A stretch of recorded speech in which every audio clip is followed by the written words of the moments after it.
তারেক মনোয়ার যে বলেছে জিব্বা টেনে ছিঁড়ে ফেলবো, আপনারা কাদের জিব্বা টেনে ছিঁড়ে ফেলবেন? কার জিব্বা টেনে ছিঁড়ে ফেলার হুমকি দেন আপনি? আপনার দলের ভণ্ডরা আল্লাহর কোরআন নিয়ে তামাশা করে, এমনকি আপনি নিজে আল্লাহর কোরআনের তাফসীর মাহফিলটাকে একটা ভণ্ডামির জায়গা বানিয়েছেন।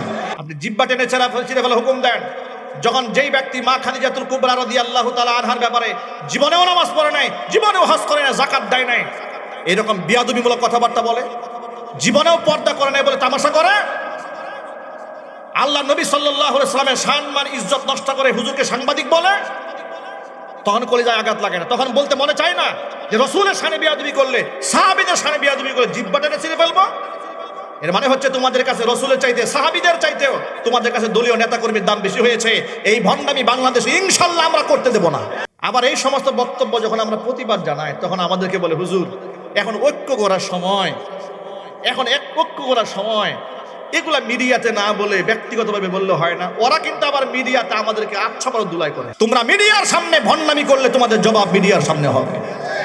কথা ঠিক কিনা চিল্লাই বলেন। কিছু কিছু আলোচক তো বর্তমানে মোটামুটি আধা পাগলা হয়ে গেছে।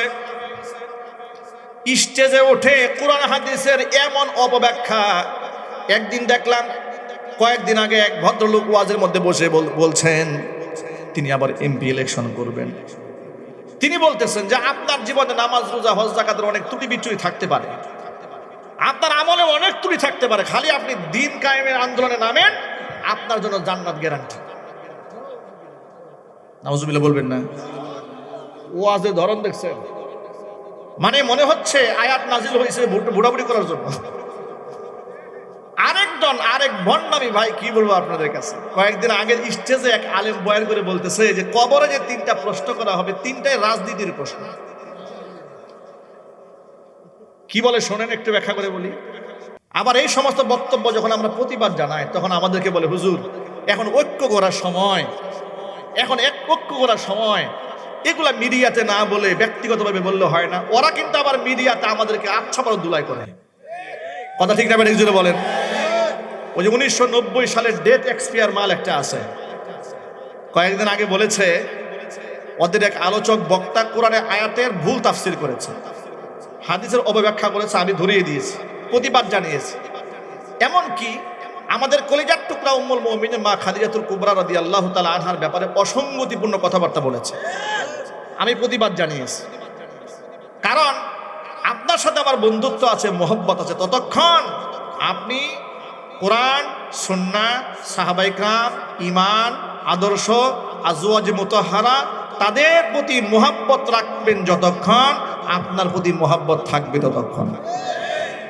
আপনি যদি আমার রাসূলকে আঘাত দেন, ধরেন আপনার সাথে আমার খুব খাতির, বিশাল বন্ধুত্ব, কিন্তু আপনি মা খাদিজাতুল কুবরা রাদিয়াল্লাহু তাআলা আনহার ব্যাপারে এমন এক উদ্ভট কথা বললেন, জীবনেও পর্দায় থাকে নাই, জীবনেও নামাজ পড়ে নাই, জীবনেও যাকাত দেয় নাই, এইরকম তুচ্ছ তাচ্ছিল্য করে যদি কেউ আমার মা খাদিজাতুল কুবরাকে কথা বলে, মোহাব্বত আর থাকে ভাই?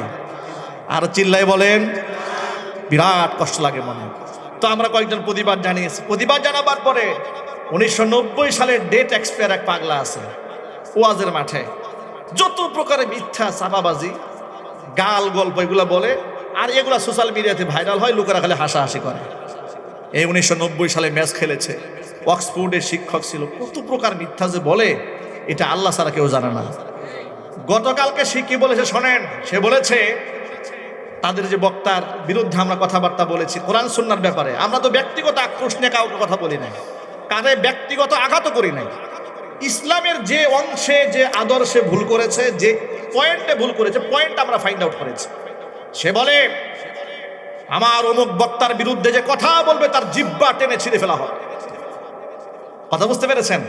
মানে আমার দলীয় হুজুরের বিরুদ্ধে কথা বলে জিহ্বা টেনে ছিঁড়ে ফেলা হবে, কিন্তু সাহাবীদের বিরুদ্ধে কথা বললে কোনো প্রতিবাদ করা হবে না। তাদের কাছে সাহাবীদের চাইতে তাদের দলের আলেমদের মর্তবা বেড়ে গেছে। কথা বলতে হবে, ঠিক কিনা বলেন? কথা ঠিক না ঠিক জেনে বলতে হবে। ডেট এক্সপায়ার ওই মালকে বলবো, উনি হচ্ছেন সেই তারেক মনোয়ার। প্রতিদিন প্রতিনিয়ত স্টেজে বসে আবুল তাবুল বকওয়াস করে, আমরা এগুলো নিয়ে প্রশ্নের সম্মুখীন হই, নানা বাজে কথাবার্তা বলে। কিন্তু আমার প্রশ্ন হচ্ছে, এই যে গোটা বাংলাদেশের মধ্যে বর্তমানে ইসকন যে ঝামেলাটা তৈরি করছে, মুসলমানদের শত্রু, স্বাধীনতার শত্রু, ইসলামের শত্রু, আমাদের রাষ্ট্রের শত্রু ইসকন। কথা ঠিক কিনা? একজন আলেমকে গুম করে গাজীপুর থেকে সেই কোথায় পঞ্চগড়ে নিয়ে গেল, উলঙ্গ করে ফেলে রাখলো। আচ্ছা, এত বড় ঘটনা দেখার পরে কোন মুসলমানের কলিজা মানে? এটা জুড়ে বলেন তো। কিন্তু রহস্যজনকভাবে এই যে সমস্ত আলেমরা একটা দলের সদস্য, তাদের মুখে কোনো আওয়াজ নাই। ইসকনের বিরুদ্ধে আওয়াজ কেন নাই জানেন? কারণ হিন্দুদের ভোট তাদের খুব দরকার, খুব দরকার। আমি ভালো করে শোনেন, মনে রাখবেন, এটা মুসলমানদের দেশ, এটা কোরআন সুন্নাহর বাংলাদেশ হবে ইনশাআল্লাহ। চিৎকার দিয়ে বলেন ঠিক কিনা বলেন। ইসলামের স্বার্থে আঘাত দিয়ে আপনি কোনো মুশরিকের সাথে প্রেম করবেন আর এই দেশের লোকেরা আপনাকে ভোট দেবে। আমি আপনাদেরকে ছোট্ট একটা এক্সাম্পল দেই। ছোটবেলা আপনারা লুডু খেয়েছেন? লুডু, হ্যাঁ, লুডু খেলার পেছনে এখনো খেলেন? এগুলো কেন খেলেন? এগুলো খেলা তো ঠিক নয়, এগুলো বৈধ না, এগুলো খেলবেন না। ছোটবেলায় আমরা না বুঝে খেলছি আর ঠিক কিনা বলেন। বড় হওয়ার পর বুঝার পর তো খেলি নাই। তো লুডো খেলার পেছনে সারে দেখবেন সাপ খেলা আছে, ঠিক না? সে সাপ খেলার মধ্যে যদি মই পাওয়া যায়, মুহূর্তে লাভ দিয়ে উপরে যাওয়া যায়, আর সাপের মুখে বললে একেবারে নিচে। এই দলের অবস্থা তাই হয়েছিল। এরা বিগত স্বৈরাচারের আমলে অনেক মাজলুম হয়েছে, এদের বহুত নেতা কর্মী মাজলুম হয়ে ফাঁসির কাস্টে ঝুলেছে। আল্লাহর কসম, মাজলুম ছিল বিদায় আমি মাহফিলে পর্যন্ত তাদের পক্ষে কথা বলেছি, কারণ তাদের অসংখ্য ব্যক্তিকে বিনা অপরাধে বছরের পর বছর কারাগারে আটকে রাখা হয়েছিল। শহীদ মাওলানা দিলবর হোসেন সাইদি রহমতুল্লাহি আলাইহি শুধু জামাতের একক সম্পদ ছিলেন না, তিনি গোটা মুসলিম উম্মার সম্পদ ছিলেন। কথা বলেন ঠিক কিনা? সেই হিসাবে আমরা তার জন্য দোয়া করেছি, তার জন্য আমরা দোয়া করেছি। আর তার রেখে যাওয়া আমানত সেই মাজলুম দলটি স্বৈরাচারের পতন হওয়ার পরে অবস্থা কি হয়েছে? এরা রোজার পূজা এক বানাই ফেলছে। এরা দলে দলে পূজায় যাচ্ছে, গত পূজায় গিয়েছে।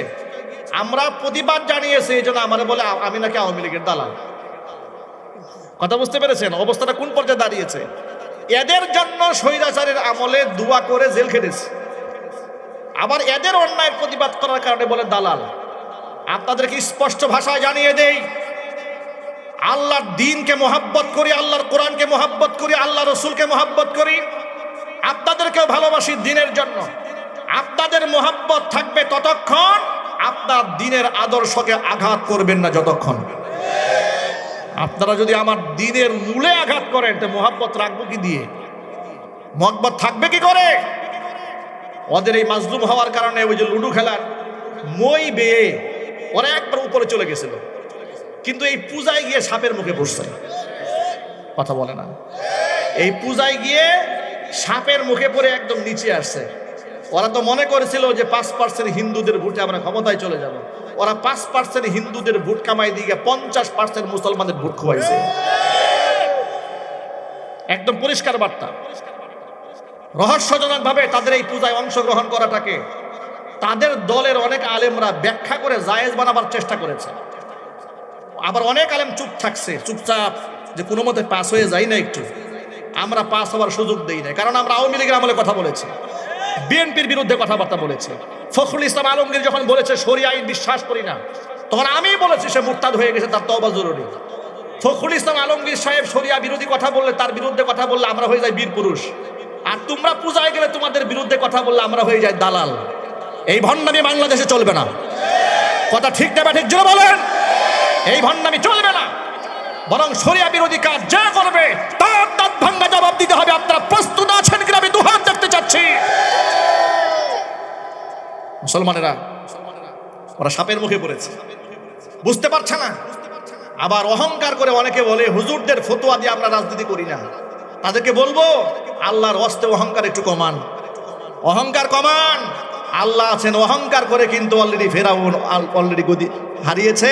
আর ফেরাউনের যে লেটেস্ট নাতিপুতি এরা কিন্তু দৌড় খেয়েছে। কথা ঠিক না ঠিক? অহংকার করা যাবে না। আমাদের মোহাব্বত ভালোবাসা সব হবে কার জন্য? আরো জোরে বলতে হবে কার জন্য? আমার প্রিয় ভাইয়েরা, ওয়াজ মাহফিলের স্টেজে ওদের এই সমস্ত কুকর্মের ব্যাপারে মানুষকে সতর্ক যখন করি, ওরা আমাদেরকে বলে ওয়াজে না বইলা ব্যক্তিগতভাবে বলা যায় না। আমার প্রশ্ন হচ্ছে, আমরা প্রতিবাদ করলে ব্যক্তিগত প্রতিবাদ করতে হয়, ব্যক্তিগতভাবে বলার জন্য নসিহত করো। তোমার দলের হুজুর যে বলল যদি কেউ অমুকের বিরুদ্ধে কথা বলো জিহ্বা টেনে ছিঁড়ে ফেলবো, তার বিরুদ্ধে তোমরা নীরব কেন? এর মানে তোমাদের দলের কারো বিরুদ্ধে গেলে তোমরা ডান বাম তাকাও না, তারা কাফের, মুশরিক, বেঈমান, মুনাফিক ফেসবুকে লিখতে তোমরা পরোয়া করো না। আর তোমরা কোরআন সুন্নাহর মধ্যে আঘাত দিবা, আর তোমাদেরকে আমরা ঘরের মধ্যে বন্দি করে বলবো ভাই এই সরি বলে ফেলেন একটা, তা হবে না। তোমরা মিডিয়ার সামনে ভণ্ডামি করলে তোমাদের জবাব মিডিয়ার সামনে হবে। কথা ঠিক না? চিল্লাই বলেন। সুতরাং ওই ডেট এক্সপায়ার তারেক মনোয়ার যে বলেছে জিহ্বা টেনে ছিঁড়ে ফেলবো, আপনারা কাদের জিহ্বা টেনে ছিঁড়ে ফেলবেন? কার জিহ্বা টেনে ছিঁড়ে ফেলার হুমকি দেন আপনি?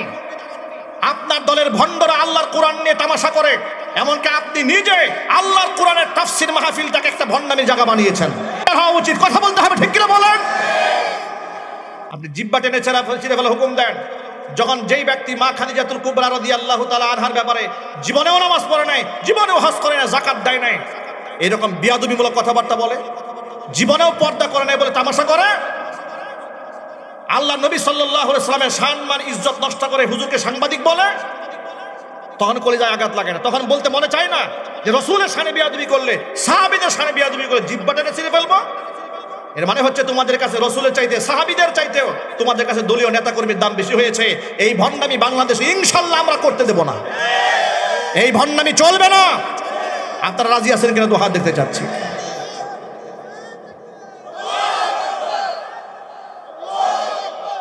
আল্লাহ পাক আমাদেরকে বোঝার তৌফিক দান করেন। প্রিয় ভাইরা আমার, মূল কথায় ফিরে আসি। যে কথা বলতে চেয়েছিলাম সেটা হলো, আমলের মধ্যে যদি কোনো ত্রুটি থাকে তাহলে আল্লাহ তাআলা হয়তো আমাদেরকে ক্ষমা করে দেবেন, কিন্তু যদি ইমানের মধ্যে ভেজাল থাকে তাহলে কিন্তু আল্লাহর দরবারে আটকায় যাব। এই জন্য ইমানের মধ্যে কোনো ভেজাল রাখা যাবে না। আল্লাহর আয়াতটা যেভাবে বিশ্বাস করেছেন সাহাবায়ে কেরাম, সেইভাবে বিশ্বাস করতে হবে। ছোট্ট একটা এক্সাম্পল দেই আপনাদের সামনে।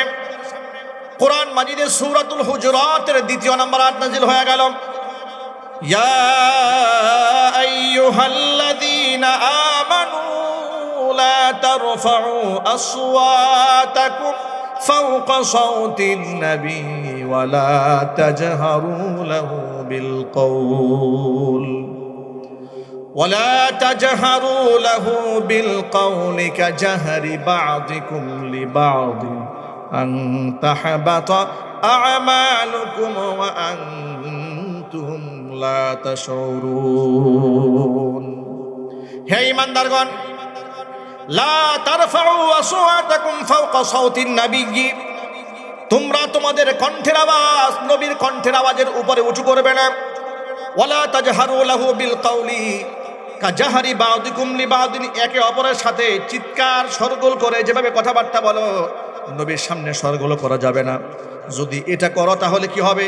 কেন করবে না? শোনো, আন তাহবাতু আমালুকুম ওয়া আনতুম লা তাশউরুন, তোমাদের অজান্তেই তোমাদের সমস্ত আমলনামা বরবাদ হয়ে যাবে।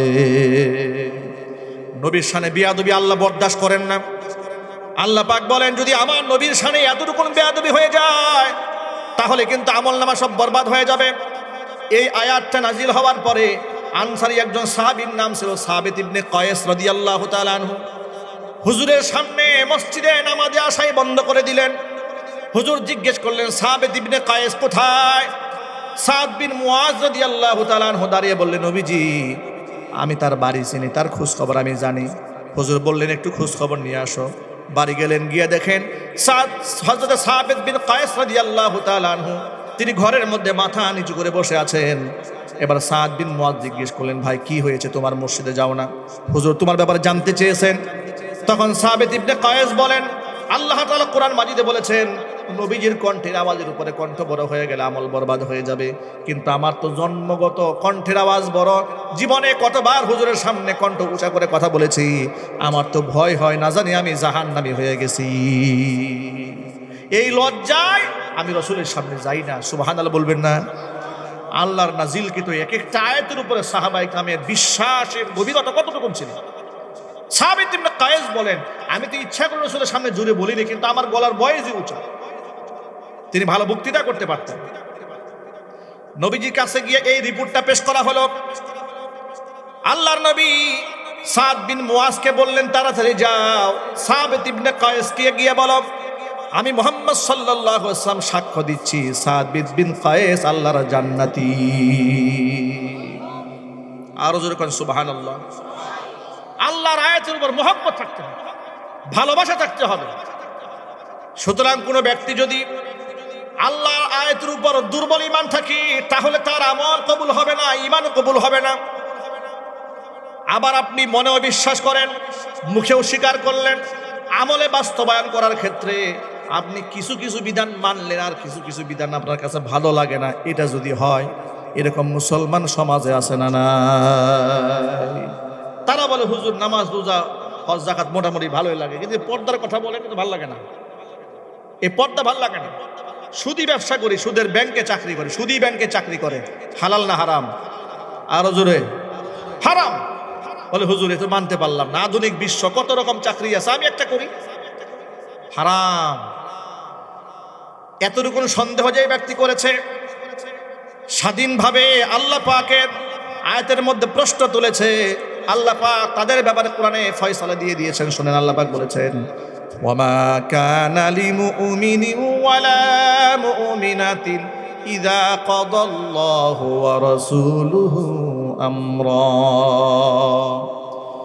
আন ইয়াকুনা লাহুমুল খিয়ারাতু মিন আমরিহিম ওয়া মান ইয়াসিল্লাহা ওয়া রাসূলাহু ফাকাদ দাল্লা দালালাম মুবিনা। আমি আল্লাহ এবং আমার রসুল যদি কোনো ব্যাপারে রায় দিয়ে ফেলে, তাহলে সেই ক্ষেত্রে ঈমানদারেরা নিজের পক্ষ থেকে কোনো মতামত ব্যক্ত করার কোনো অধিকার থাকে না।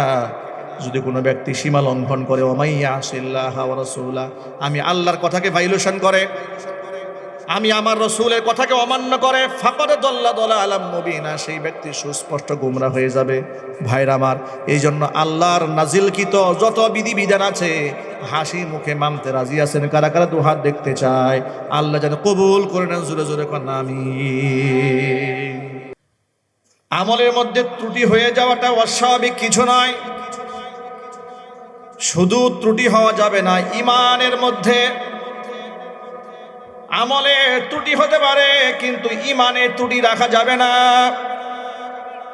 ঈমানের উপরে সকল কর্ম নির্ভর করে। ঈমান যদি ঠিক না হয়, ফরজ ওয়াজিব যত ইবাদত বান্দা করে সব নষ্ট হয়ে যাবে, ঈমান যদি তার খারাপ হয়ে যায়।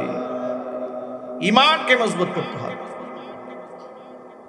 ঈমান ছাড়া কোনো আমল যেমন কবুল হয় না। প্রমাণ কি? ঈমান কাকে বলে? ঈমানের আবিধানিক অর্থ হচ্ছে বিশ্বাস করা, সত্যায়ন করা, এটা হচ্ছে আবিধানিক অর্থ। পারিভাষিক অর্থ কি? আল্লাহর পক্ষ থেকে নবী করিম সাল্লাল্লাহু আলাইহি ওয়াসাল্লামের উপরে যা অবতীর্ণ হয়েছে তার সমস্ত বিধিবিধান, আহকামাত, সকল কিছুর উপরে কোনো প্রকার সংশয় ছাড়া বিশ্বাস স্থাপন করা, সব কিছুর উপরে, এটাকে বলা হয় ঈমান। এটা কি বলা হয়? ঈমান। ঈমানের তিনটে ভাগ আছে, এই তিনের সমন্বয়ে ঈমান পরিপূর্ণ হয়। আল্লাহর পক্ষ থেকে রসুলের উপর যা অবতীর্ণ হলো, শুধু মনে মনে বিশ্বাস করে নিলেই ঈমানদার হওয়া যাবে না, শর্ত পূরণ করতে হবে। 1 নম্বর শর্ত হচ্ছে তাসদীক বিল জিনান, অন্তর দিয়ে বিশ্বাস করতে হবে। 2 নম্বর ইকরার বিল লিসান, মুখ থেকে তা স্বীকার করতে হবে। 3 নম্বর আমল বিল আরকান, আমলের মাধ্যমে সেটা বাস্তবায়ন করে দেখাতে হবে। 3টা সমন্বয় যখন ঘটবে তাকে পরিপূর্ণ ঈমানদার বলা হবে। শুধুমাত্র অন্তরে বিশ্বাস করে কিন্তু মুখে স্বীকার করে না, এটাকেও পরিপূর্ণ ঈমান বলার সুযোগ নাই। আবার মুখে বিশ্বাস করে অন্তরে বিশ্বাস নাই, তাকেও ঈমানদার বলা যাবে না। কোরআন মাজিদের সূরা বাকারাতে একেবারে শুরুতে আপনি খুলে দেখবেন 8 নম্বর আয়াতে আল্লাহ পাক বলেছেন, ওয়া ইযা কিলা লাহুম ومن الناس من يقول آمنا بالله وباليوم الآخر وما هم বিমুমিনিন। মানুষের মধ্যে কিছু মানুষ তো এমন আছে যারা বলে আমান্না বিল্লাহি ওয়াল ইয়াউমিল আখির, মুখে বলে আমি ঈমান এনেছি আল্লাহর উপরে, ঈমান এনেছি পরকালের উপরে। আল্লাহ বলছেন ওয়ামা হুম বিমুমিনিন, ও মুখে বললে কি হবে, ওর মনের হালাত আমি জানি, ওরা ঈমানদার নয়। তাহলে আয়াত প্রমাণ করছে শুধু মুখে বললেও ঈমানদার হওয়া যাবে না, কারণ অন্তরের খবর কার কাছে জানা আছে? আরো জোর আওয়াজে বলুন, কার কাছে? আল্লাহর কাছে জানা আছে। আবার অন্তরে বিশ্বাস করেন কিন্তু মুখে স্বীকার করেন না, তাতেও কাজ হবে না। প্রমাণ কি? কোরআন মাজিদের আয়াত লক্ষ্য করেন, আল্লাহ বলছেন আল্লাযীনা আতাইনাহুমুল কিতাবা ইয়ারিফুনাহু কামা ইয়ারিফুনা আবনাআহুম ওয়া ইন্না ফারীকাম মিনহুম লা ইয়াকতুমুনাল হাক্কা ওয়া হুম ইয়ালামুন। যাদেরকে আমি আমার নবীর পূর্বে কিতাব দিয়েছিলাম, যাদের উপর তাওরাত, জাবুর, ইনজিল নাজিল করেছিলাম, ওই তাওরাত, জাবুর, ইনজিল নাজিলকৃত কিতাবের মধ্যে আমার নবী সাল্লাল্লাহু আলাইহি সাল্লামের আমল, আখলাক, চেহারা, সুরত, বংশমর্যাদাকে এমন ভাবে আমি তুলে ধরেছিলাম, ওই কিতাবগুলো যারাই পড়েছে তারা যদি একটা বার আমার নবীর চেহারার দিকে তাকায়, তারা আমার নবীকে এমন ভাবে চিনতে পারবে যেভাবে নিজের সন্তানকে তারা চিনতে পারে। একটু জোরে কোন আল্লাহু আকবার।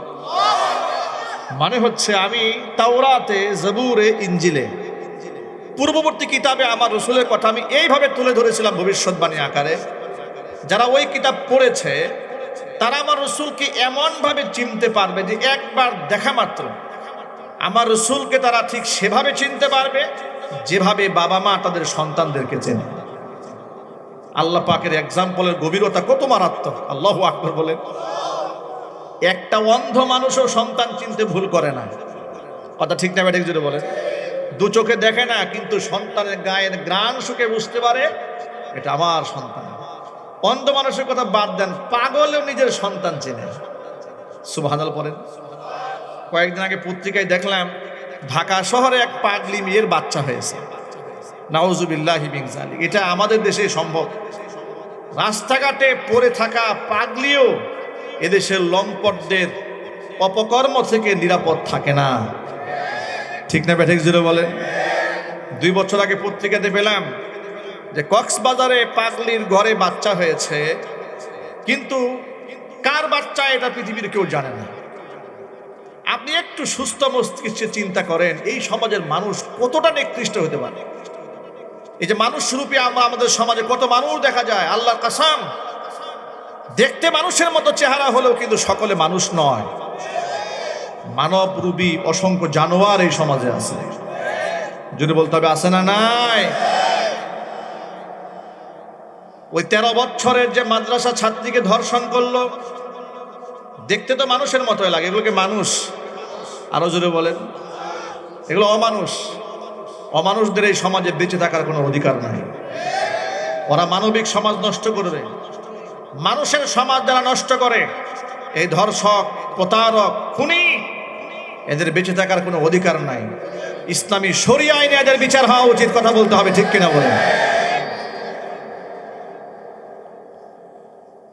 আল্লাহ পাক বলেন আহলে কিতাবের লোকেরা আমার নবীকে ঠিক সেইভাবে চিনতে পারবে। আল্লাযীনা আতাইনাহুমুল কিতাব ইয়ারিফুনাহু কামা ইয়ারিফুনা আবনাহুম।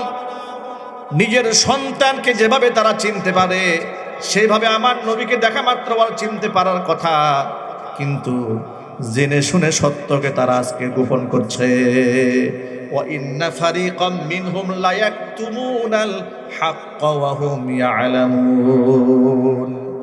জেনে শুনে ওরা সত্যকে গোপন করছে। আল্লাহ পাক বলছেন আহলে কিতাবের লোকেরা অন্তর থেকে জানে আমার নবী সত্য। আল্লাহু আকবার বলেন। ছোট্ট একটা প্রমাণ শুনে আপনাদেরকে বোঝানোর জন্য।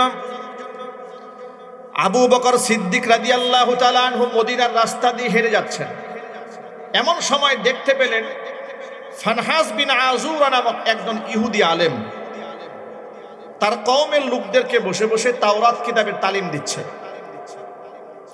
এই দৃশ্যটা হযরতে আবু বকর সিদ্দিক রাদিয়াল্লাহু তাআলা আনহু দেখার পরে ইহুদি পণ্ডিত ফানহাসের উপর বড় নাখুশ হয়ে গেল। নারাজ হয়ে বলতে থাকলো, ওয়াইহাক ওয়াইলাক, ফানহাস তুমি ধ্বংস হয়ে যাও, তুমি একজন আলেম মানুষ হয়ে জেনে শুনে তুমি তোমার এই লোকদেরকে তাওরাত কিতাব পড়াচ্ছ, অথচ তুমি ভালো করে জানো মুহাম্মদুর রাসূলুল্লাহ সাল্লাল্লাহু আলাইহি ওয়াসাল্লাম শেষ নবী। তুমি তার প্রতি ঈমানও আনো না, এদেরকেও ঈমান আনতে দাও না, বিভ্রান্ত করছো। এ কথা বলার পরে ফানহাস বিন আযুরা আবু বকর সিদ্দিক রাদিয়াল্লাহু তাআলা আনহুকে শোনায় বলছে, আবু বকর, তোমার মুহাম্মদ, তোমাদের নবী মুহাম্মদ সাল্লাল্লাহু আলাইহি ওয়াসাল্লাম যে আল্লাহর কথা বলেন, সে আল্লাহ তো ফকির হয়ে গেছে, ওই ফকির আল্লাহর কোনো প্রয়োজন আমাদের নাই। কেন ফকির বলেছে একটা কারণটা শোনেন। ইতোমধ্যে সূরাতুল বাকারার এই আয়াতটা তখন নাজিল হয়েছিল। মুসলমানদের চরম দুর্দশা যাচ্ছিল, দরিদ্র পীড়িত মানুষ বাড়িঘর থেকে হিজরত করে অনেকে আসছে মদিনাতে, ঘর নাই, বাড়ি নাই, ব্যবসা নাই, বাণিজ্য নাই, খুব দারিদ্র পীড়িত অবস্থা, কখনো খেয়ে কখনো না খেয়ে 2-3 দিন চলে যায়, চলে আগুন জ্বলে না। তো তাদের সহযোগিতার ব্যাপারে আল্লাহ পাক একটা আয়াত নাযিল করেছেন। আল্লাহ পাক বলেছেন, মানদাল্লাযী ইউকরিদুল্লাহা কারদান হাসানা ফায়ুদাইফাহু লাহু আদআফান কাসীরা। এমন কোন ব্যক্তি আছে আমি আল্লাহকে করজে হাসানা দেবে? আমাকে যদি কেউ করজ হাসানা দেয়, ফায়ুদাইফাহু লাহু আদআফান কাসীরা, আমি আল্লাহ তাআলাকে বহুগুণে বাড়িয়ে দেব। মূলত আয়াতটা নাজিল হয়েছিল দরিদ্র অসহায় মানুষের উপরে।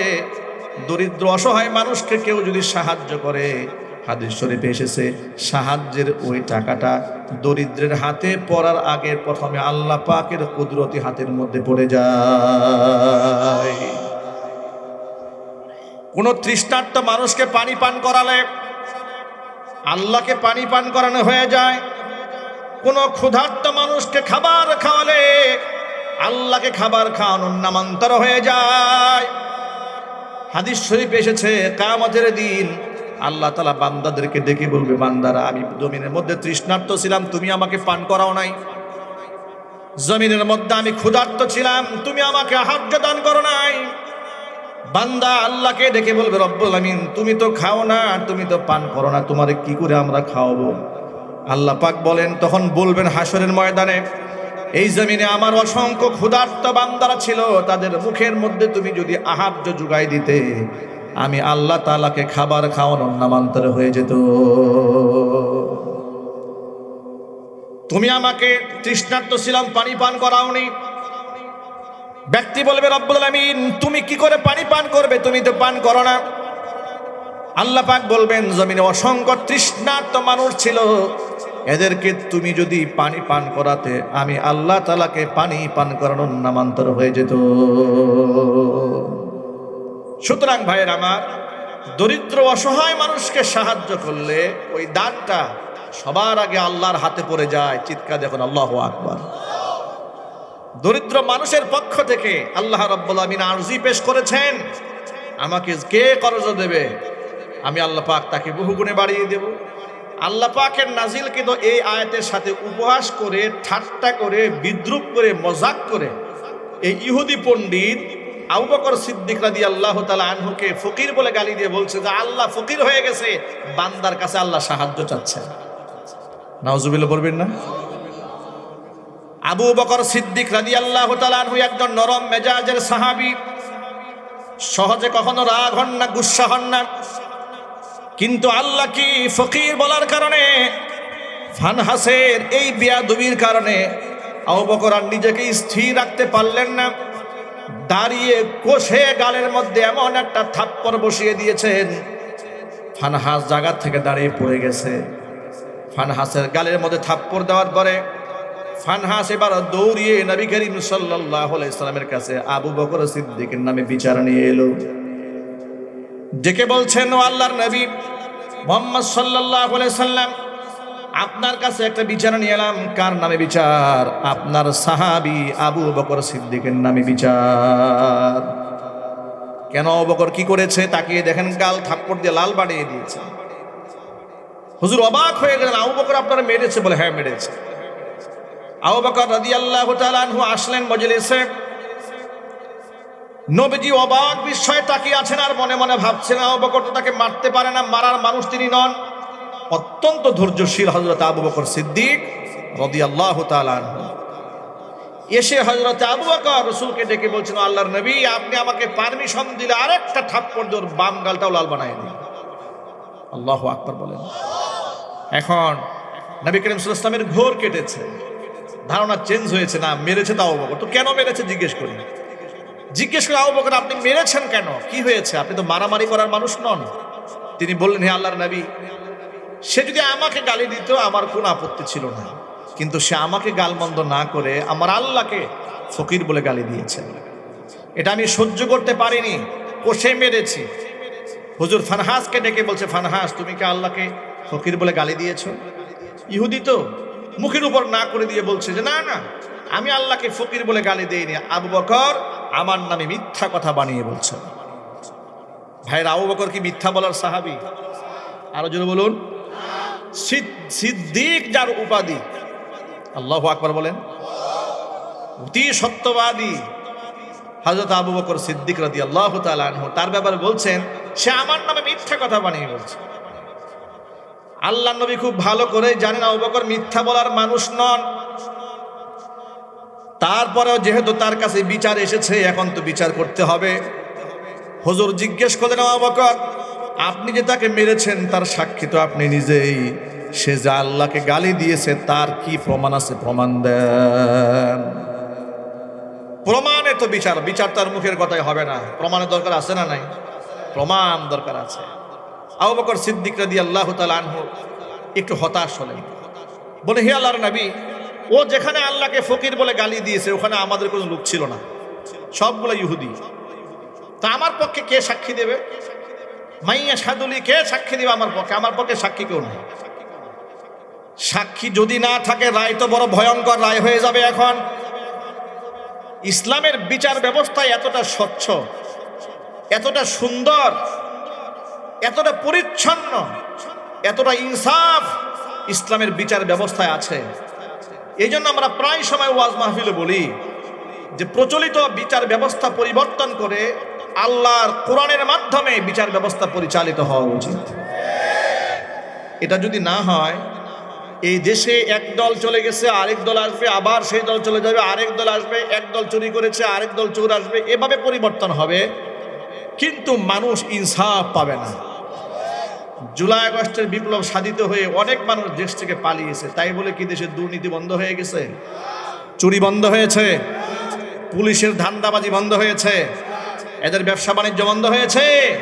কিছুই বন্ধ হয় না, কিন্তু চেহারার পরিবর্তন হয়েছে। কথা ঠিক না ঠিক যদি বলে?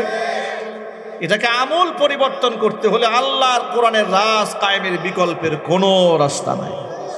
কথা ঠিক না ঠিক যদি বলে? আবু বকর সিদ্দিক রাদিয়াল্লাহু তাআলা আনহু যদি এখন সাক্ষী দাঁড় করাতে না পারেন কি হবে শোনেন।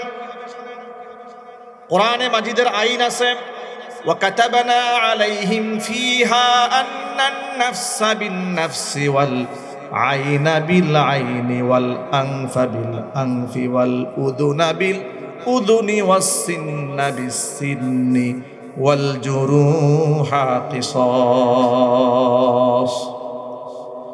আল্লাহ পাকের লিখিত বিধান আছে, কাতাবনা আলাইহিম ফিহা আন্নান নাফসা বিন নাফসি, জানের বদলায় জান। কার বিধান? আল্লাহ নামটা জুড়ে বলেন। জানের বদলায় জান। ওয়াল আইনা বিল আইনি, চোখের বদলায় চোখ। ওয়াল আনফা বিল আনফি, নাকের বদলা নাক। ওয়াস সিন্না বিস সিন্নি ওয়াল উযুনা বিল উযুনি, কানের বদলা কান। ওয়াস সিন্না বিস সিন্নি, দাঁতের বদলায় দাঁত। ওয়াল জুরুহা কিসাস, আঘাতের বদলা সমপরিমাণ আঘাত। ইসলামী শরীয়তের বিধানটা কত সুন্দর। আমাদের দেশে মানুষ খুন করে, প্রকাশ্যে জবাই করে, এরপরে কয়েক বছর জেল খাটে, এরপরে জামিনে আস্তে করে জামাই আদরে বের হয়ে যায়।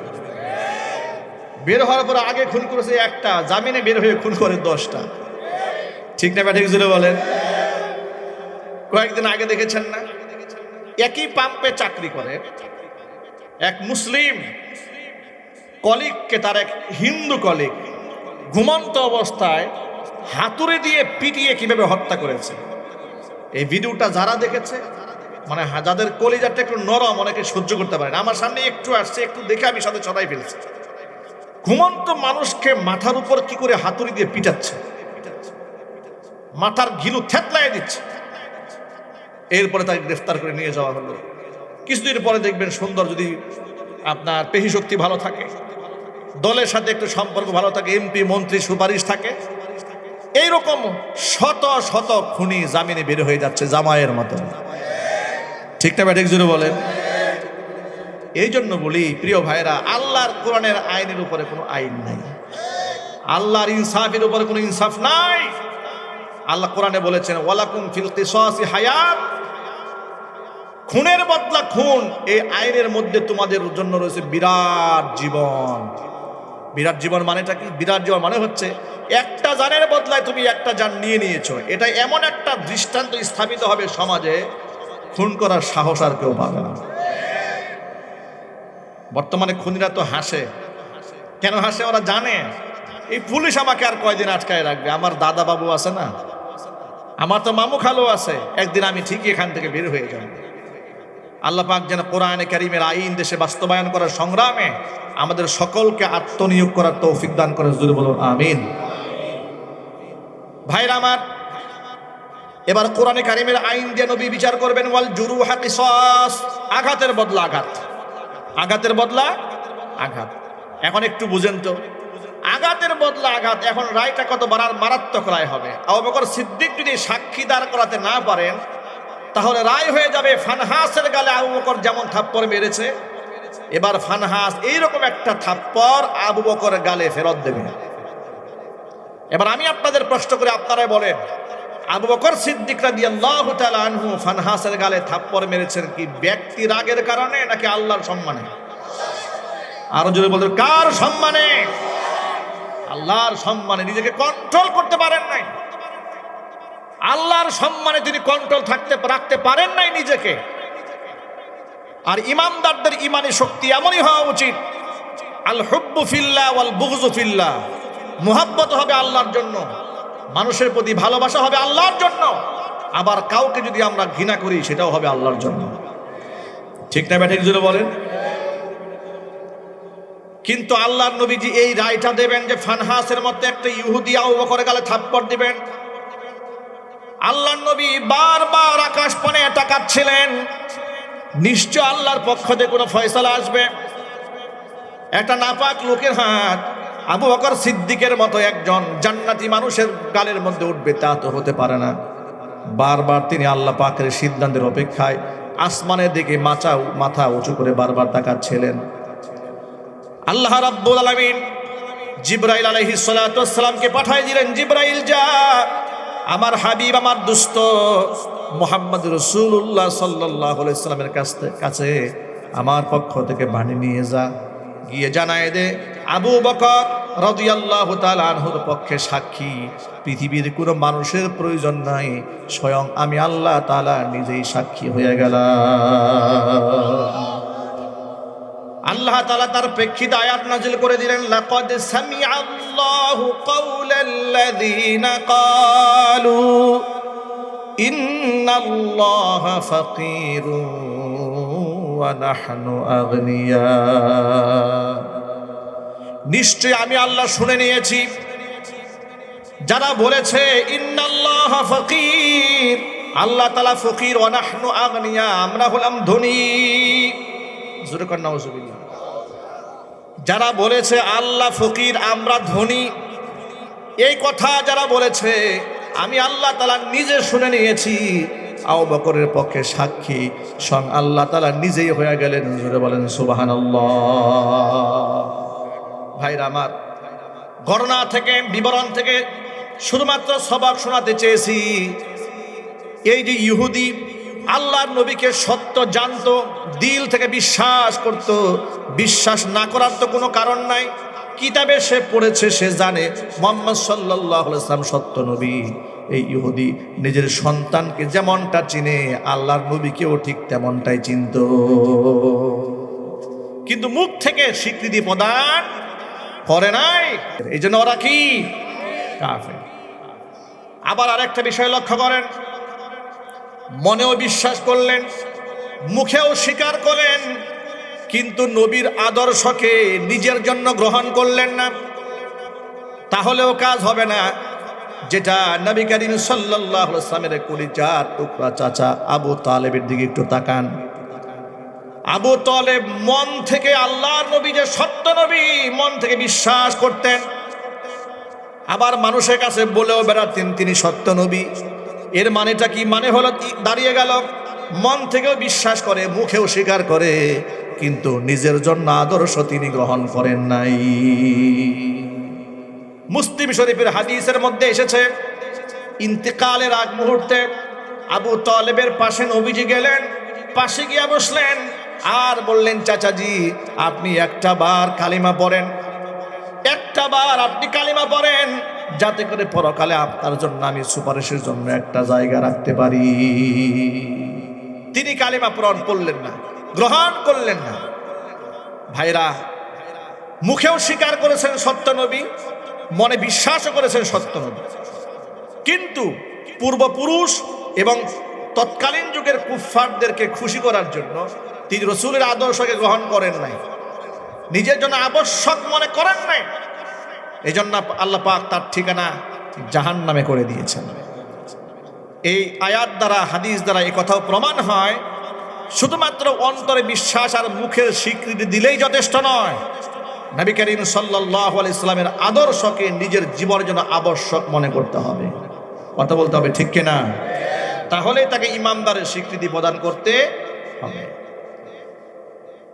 আল্লাহর নবী সাল্লাল্লাহু আলাইহি ওয়াসাল্লাম যখন দেখলেন চাচাজি ঈমান হারা হয়ে মারা গেলেন, এত কান্না করলেন আল্লাহর নবী, চোখের পানিতে যেন বুক ভেসে যায়।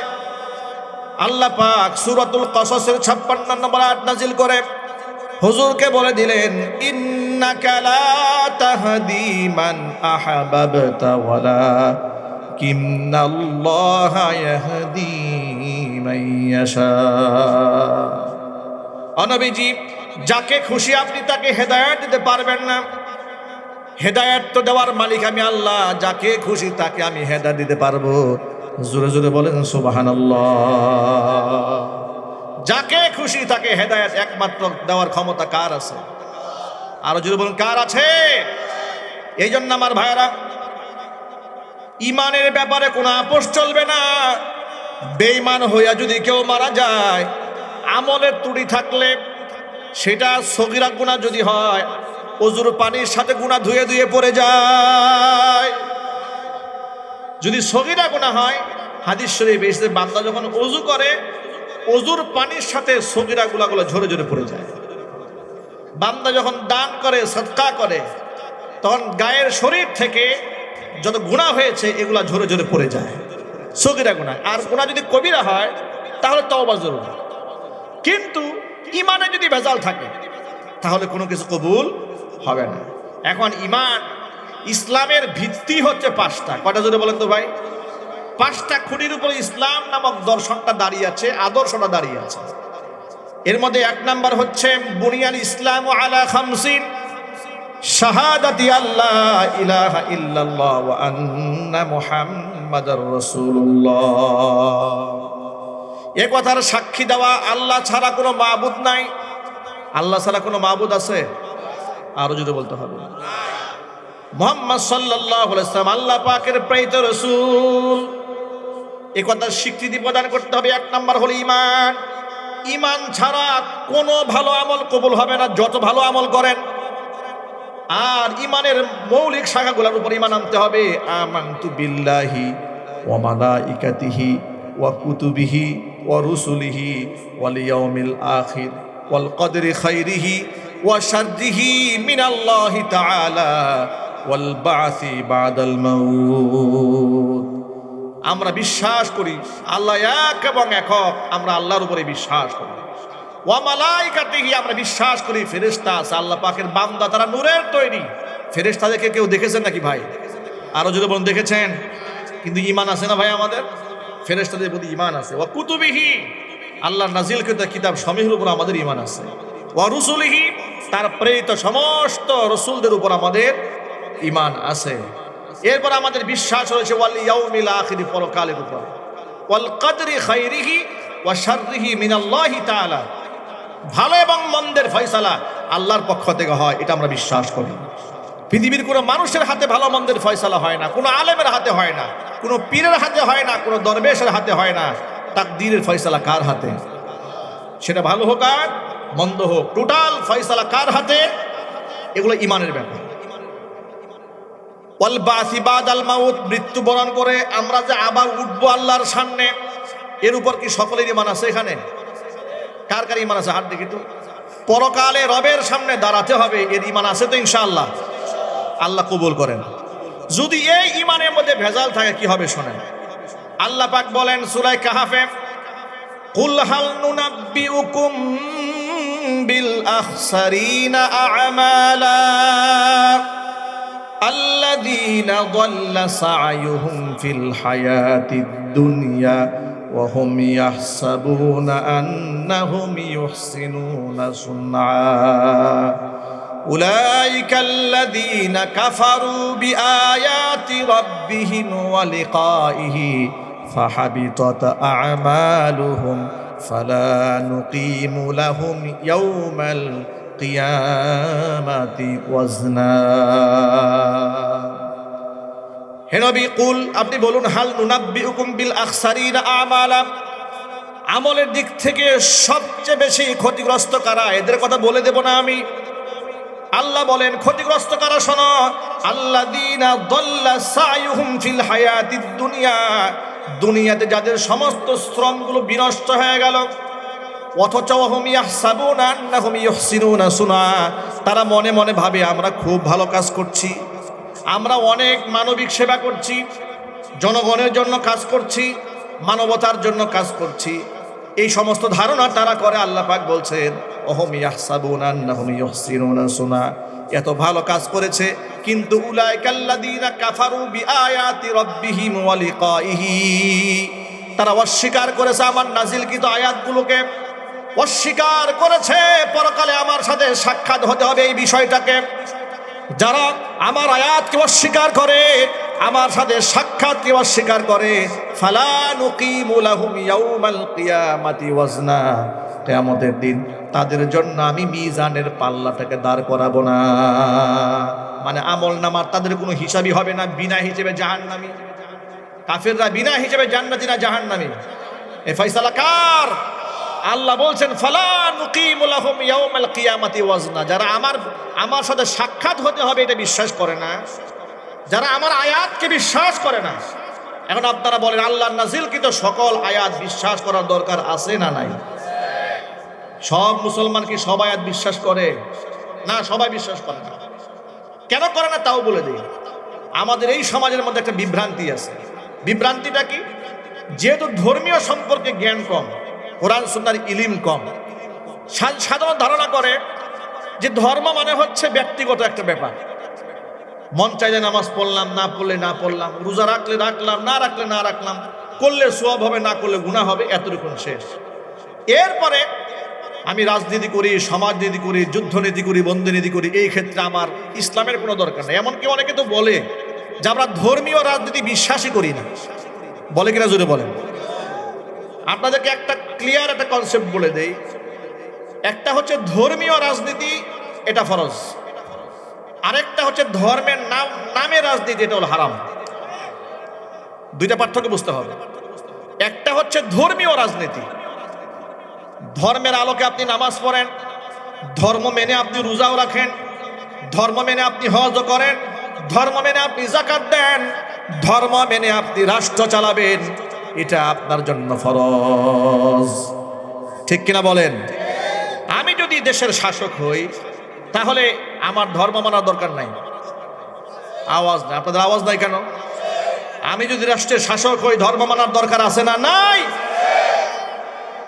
যদি ধর্ম না মানি, ওয়ামান লাম ইয়াহকুম বিমা আনজালাল্লাহ ফাউলাইকা হুমুল ফাসিকুন ফাউলাইকা হুমুজ জালিমুন ফাউলাইকা হুমুল কাফিরুন। ঈমান আছে, আমল আছে, আখলাক আছে, সব আছে, কিন্তু আল্লাহর নাজিলকৃত আয়াত দিয়ে রাষ্ট্র শাসন করে না, বিচার ব্যবস্থা পরিচালনা করে না। আল্লাহ পাক তাদেরকে জালেম বলেছেন, ফাসিক বলেছেন, কাফের শব্দ উল্লেখ করেছেন। মুফাসসিররা লিখেছেন, যদি আল্লাহর আয়াতকে অবজ্ঞা করে এটা সে অমান্য করে তাহলে সে কাফের হয়ে যাবে।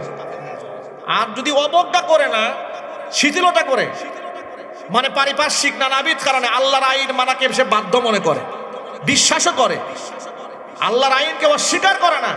যেমন অনেক মুসলমান আছে নামাজ পড়া ফরজ বিশ্বাস করে কিন্তু নামাজ পড়ে না, কিন্তু যেই চাহলে সে কাফের হবে না। নামাজ পড়তে হবে বিশ্বাস করে, শয়তানের ধোঁকায় পড়ে নামাজ পড়ে না, তাহলে সে বড় গুনাহগার হবে, ফাসিক হবে। আর যদি মনে করে নামাজের কোনো প্রয়োজন নেই, হুজুররা খামোখা ডিস্টার্ব করে, তাহলে ঈমান আছে? চিৎকার দিয়ে বলি ঈমান আছে? আল্লাহর আয়াত দিয়ে দেশ সমাজ রাষ্ট্র চলতে হবে, এটা বিশ্বাস করতে হবে। মানতে পারে নাই, সমস্যা ছিল, সে যদি তওবা করে, আল্লাহ পাক যদি দয়াময়, যদি চান তাকে মাফ করে দিতেও পারেন। ঠিক না ব্যাঠিক জোরে বলেন? কিন্তু কোনো ব্যক্তি যদি মনে করে রাষ্ট্র আমি চালাবো, এখানে আল্লাহ পাকের হুকুম নেওয়ার কোনো প্রয়োজন মনে করি না, তাহলে তার মধ্যে ঈমান আছে? আরো চিল্লায় বলতে হবে ঈমান আছে। এই ব্যক্তি কাফের। ওই ব্যক্তি কি? কাফের। এই জন্য আমার বন্ধুগণ, ধর্মীয় রাজনীতি একটা, আর একটা হচ্ছে ধর্মের নামে রাজনীতি। ধর্মের নামে রাজনীতির ব্যাখ্যা বলে দেই। নিজের জীবনে ইসলাম নাই, ঈমান নাই, আমল নাই,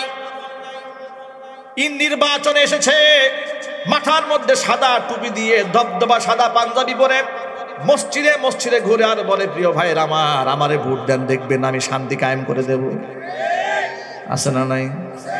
সারা বছর নামাজ রোজার খবর নাই, নির্বাচন আসলে হজ করতে, উমরা করতে গেছে, পোস্টারের মধ্যে লেখার জন্য আলহাজ অমুক সাহেব। এই ভণ্ডামি কি দেশে নাই? স্বৈরাচারের আমলে দেখেছেন না, সিনেমার নায়করা তারা এমপি হয়েছে, সারা জীবন অশ্লীলতা আকাম কুকাম যা করার করেছে, মাথার মধ্যে সাদা টুপি দিয়ে জুমার নামাজ আদায় করতে গেছে মসজিদে। কথা বলতে হবে ঠিক কিনা জোরে বলেন? এগুলা হচ্ছে ধর্মের নামে রাজনীতি। কিন্তু যাদের জীবনটাই ধর্মের জন্য উৎসর্গিত, যারা দিনের জন্য জেল খাটতে পারে, জরিমানা দিতে পারে, ফাঁসির মঞ্চে উঠতে পারে, আল্লাহর আইন দিয়ে রাষ্ট্র দেশ পরিচালিত হয়ে স্বপ্ন যারা দেখে, তারা ধর্মের নামে রাজনীতি করে না, তারা ধর্মীয় রাজনীতি করে। কথা বলতে হবে ঠিক কিনা? এটা ফরজ। এটা কি? এটা ফরজ। এটা আল্লাহ পাকের আহকাম।